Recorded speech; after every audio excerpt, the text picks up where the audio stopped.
parti pour la longue étape de 84 km. C'est aujourd'hui, ça y est, ils s'en vont. Va falloir être solidaire aujourd'hui. Vous le savez, la solidarité, le partage, ce sont les valeurs de ce marathon des sables, partagés par l'organisation, bien sûr, et par les coureurs qui sont très nombreux à courir pour des associations. Depuis de nombreuses années, l'organisation du MDS vient en aide à certains villages proches du circuit emprunté par les concurrents de l'épreuve. Cette année, avec l'aide de nombreuses associations, un soutien financier a été apporté aux habitants de Jdeed. C'est un plus pour les habitants, ça rend tout le monde heureux, c'est une synergie incroyable, comme quoi quand on se met tous ensemble, la main dans la main, on est capable de réaliser des choses formidables. Au MDS, on croise beaucoup de coureurs aux histoires incroyables. Ils sont nombreux à soutenir de nobles causes et à récolter des fonds pour des associations. Nous, on court pour soutenir une association qui s'appelle l'association Fait des rêves, qui réalise des rêves d'enfants malades. On soutient la petite fondation Théodora, là. Les petits-enfants qui sont hospitalisés, on se dit que eux, c'est tous les jours qu'ils doivent se battre. Nous, c'est quoi? C'est 6 jours. Et puis après, c'est fini, quoi. Je cours pour une association qui s'appelle la SEP, c'est la société suisse qui lutte contre la sclérose en plaques dont est atteinte ma sœur. En termes de cagnotte, on a déjà récolté pratiquement 25 000 €. Et donc, si on pouvait faire opérer un troisième enfant, ça serait idéal pour nous. Les valeurs du sport et particulièrement du MDS les aident à puiser au plus profond d'eux-mêmes pour affronter les étapes et soutenir ceux qui souffrent au quotidien.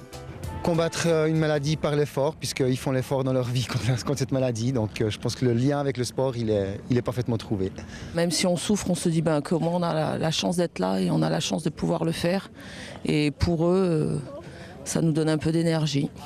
Quand on a le temps de penser à beaucoup de choses, on pense beaucoup aux enfants. Ouais. Nous, on a quand même la chance d'avoir un cœur qui fonctionne bien. Donc pour les enfants, du coup, immédiatement, on pense à eux qui sont des fois même pas capables de franchir quelques pas, de se lever ou des fois de gérer un repas. Puis ça nous donne de la force et ça nous donne plein de frissons. Je cours pour toi, pour faire des rêves! Ce matin, les concurrents sont partis en 2 vagues séparées, la majorité à 8h15. Puis les 50 meilleurs hommes et les 5 meilleures femmes sont partis à 11h30 sous une chaleur de plomb. Alors l'étape du jour, c'est la plus longue, la redoutée, 84,3 km, 7 CP. C'est impressionnant parce que l'environnement qu'on propose avec la traversée du Djebel Otfal après le premier CP, c'est quand même très hard, on est obligé de mettre des mains courantes. Toute la vallée de marche, derrière on arrive sur une petite oasis qui est magnifique, perdue au milieu des montagnes. Et puis ensuite le Djebel Zireg, alors le Djebel Zireg avec des reliefs, du sable rose. C'est magnifique, c'est un des endroits que j'affectionne le plus. Et donc on a une grande boucle dans ce village, et parce qu'il y a le village de Tafraout qui est à côté. C'est vraiment extraordinaire. Et on remonte ensuite au nord pour positionner le bivouac au pied du Djebel Otfal, mais de l'autre côté. Ça va être une étape extraordinaire. Extraordinaire et hors norme puisque les coureurs devront faire une partie de l'étape de nuit. Le plus rapide devrait arriver en fin de soirée aujourd'hui, d'autres mettront sûrement plus de 30 heures. Il leur faudra à tous beaucoup de courage et de solidarité pour finir cette épreuve que nous vous ferons vivre demain. Soyez au rendez-vous.